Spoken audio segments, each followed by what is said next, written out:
Hi, everyone. In this very first episode of the Property Management Podcast, we're going to be talking about growing your business, how to work smarter, not harder by prioritizing your lead generation, and how a simple shift in mindset can get those new managements rolling in.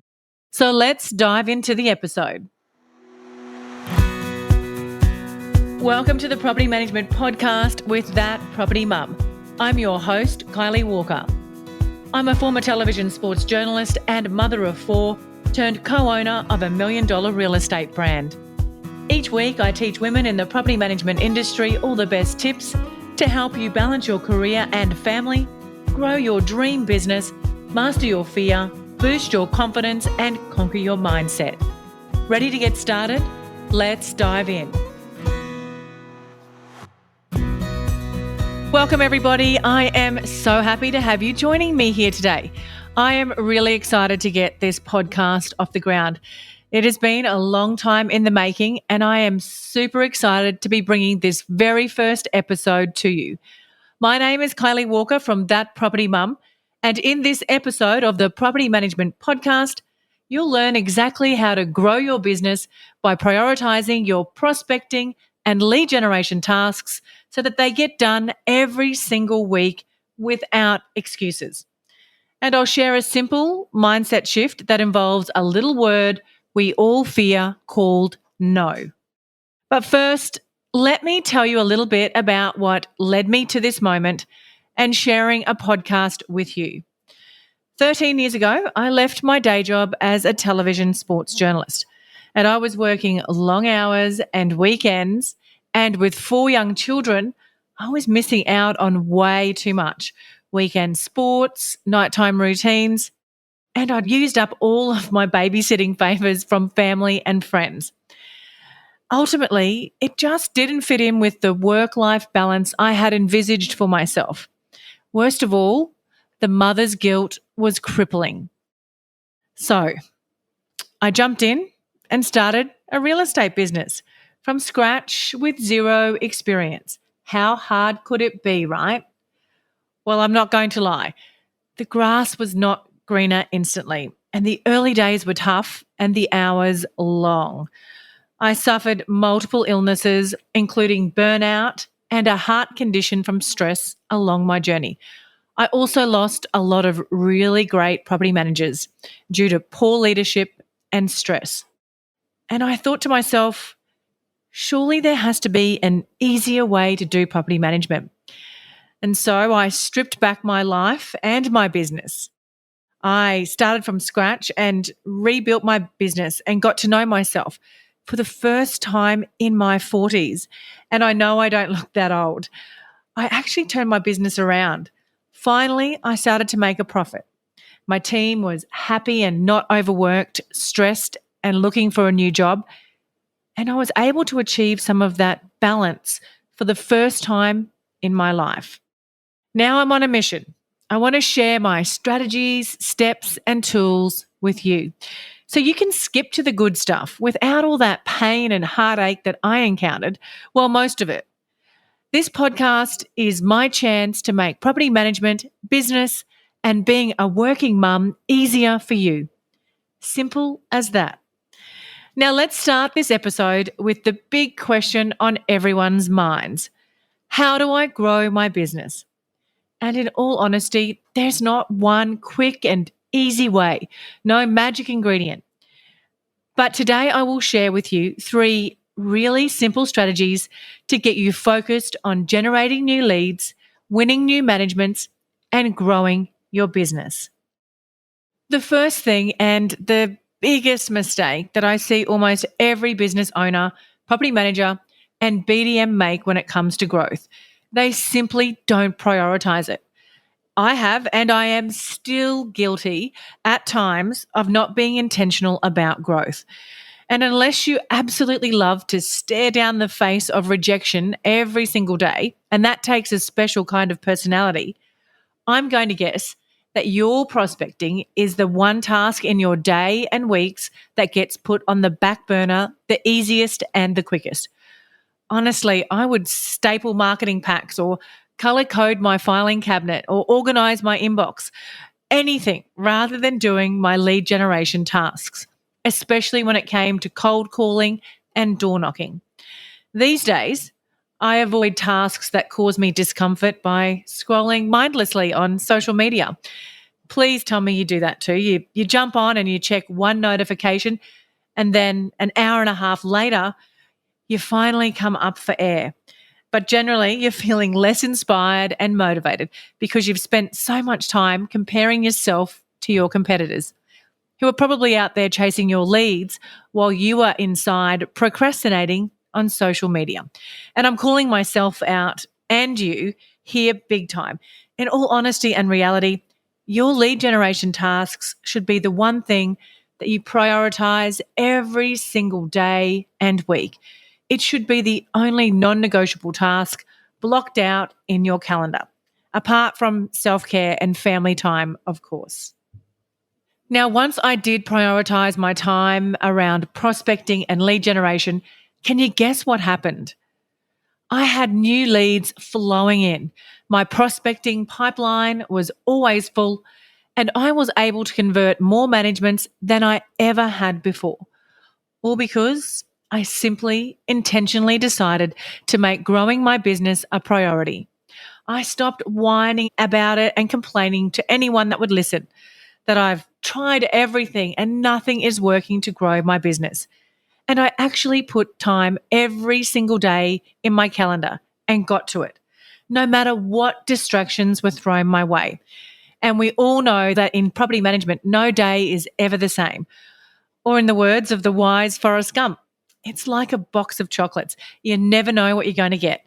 Burst water pipe, tenant abandonment, lost keys, fire, saving a disgruntled landlord, or a team crisis. Especially if you are the business owner, you are really going to struggle prioritizing and sticking to your prospecting tasks. Everyone wants a piece of you every single day. But regardless of the excuses and distractions, if growth is what you want, you simply need to prioritize it. No excuses. We've all heard about working smarter and not harder. And if you've been in property management long term, I can hear you yelling at me right now.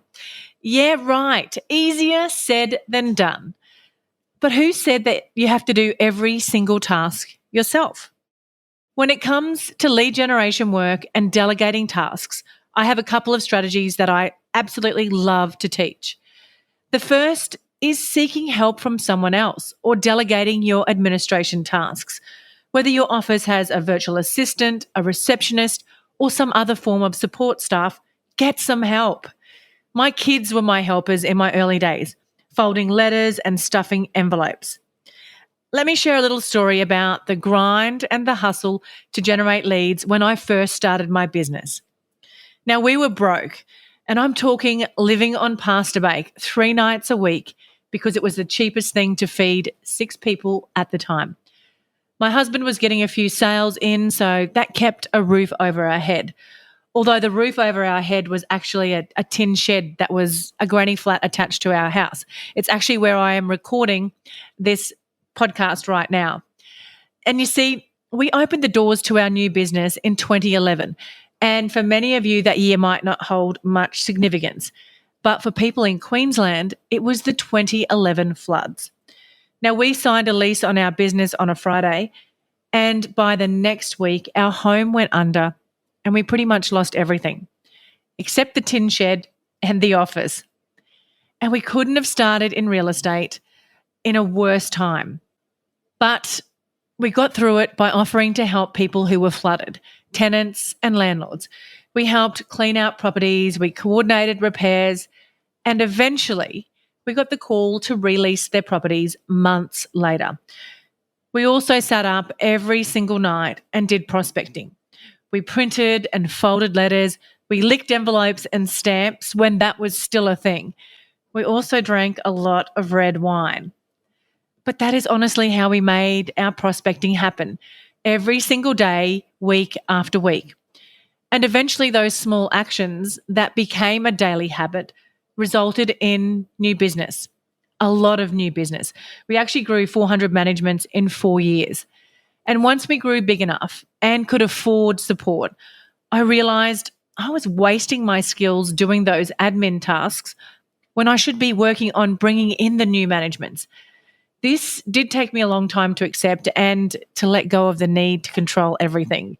Is anyone else like that? But eventually, my support team prepared my prospecting mail lists, my cold calling lists. They printed and prepared my letters, and they helped me manage inquiry and followed a workflow that allowed me to get on with winning the new business while they took care of large chunks of the lead generation, preparation, and back end work.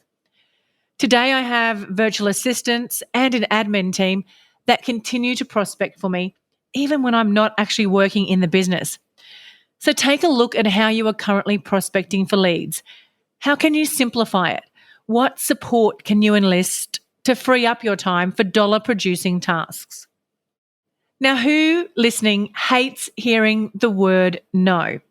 And if you've got kids, you'll know that it is one of the first words we learn as humans. No, don't touch that. No, you can't have that. No, I won't buy you that. No, you can't hurt your brother. No, no, no, no. And what we subconsciously learn as we grow up is that no is a bad word. It means we don't get what we want. It means we might be yelled at or frowned upon and generally to made feel bad or even ashamed.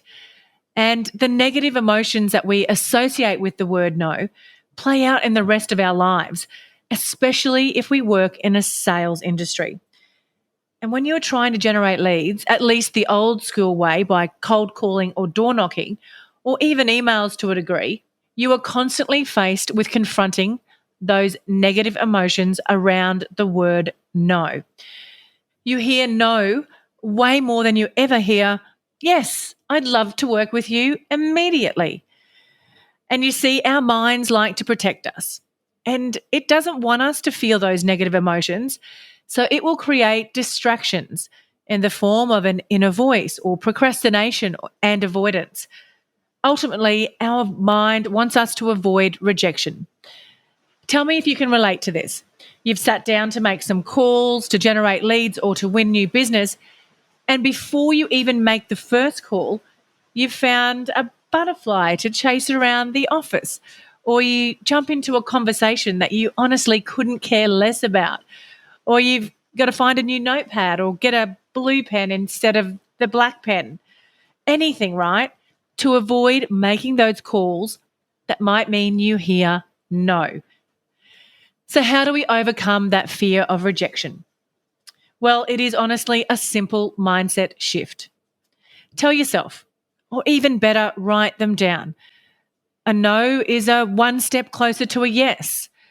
A no is not right now. Or rejection is an opportunity to learn and grow. Or find your own version of these, but make sure you see it, hear it, and speak it every day. And eventually, hearing no will hold little to no power over you. So, there you have it, 3 very simple but valuable ways to get started on those growth goals for your business. First, you need to prioritize and make time for your prospecting and lead generation tasks every single day or week. So go ahead right now and book that time into your calendar.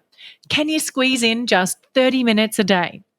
Remember, what you focus on brings you the most rewards. If you are serious, and I mean really serious about growth, then you've got to laser focus on it. Next, you need to look for opportunities to work on your business, not in it. Work smarter, not harder. Who can you ask for help, especially for the repeatable administration tasks, so that you can turn your energy and efforts to the dollar producing tasks? Not everyone can sell, and chances are if you are good at selling a property management service and winning new managements, you'll probably suck on the admin side of things anyway, or it'll stress you out. So seek help, whatever that looks like for your business, in order to move the growth needle towards your desired goals. And finally, accept that no is not a dirty word. Tell yourself a new story when it comes to impending rejection. Unfortunately, it is inevitable in this business. And you know what? You also have to accept that you won't ever be able to keep everyone happy. Make that subtle mindset shift when it comes to no, and you'll never put off your lead generation again. So, your action steps from today's episode: block out time in your calendar for lead generation tasks. Make a list of all the tasks that you could delegate to someone else to help with, big or small. And write down your new mindset around the word no. Go on, what are you waiting for? Once again, thank you so much for carving out the time to hear what was shared on today's podcast. To celebrate the launch of this show, we're giving away 2 of my best-selling ebooks, The A to Z Guide to Property Management and The Growth Secrets You Need to Know, to 10 listeners who rate, review, and follow the podcast. For the exact steps on how to enter, see the link in the show notes below.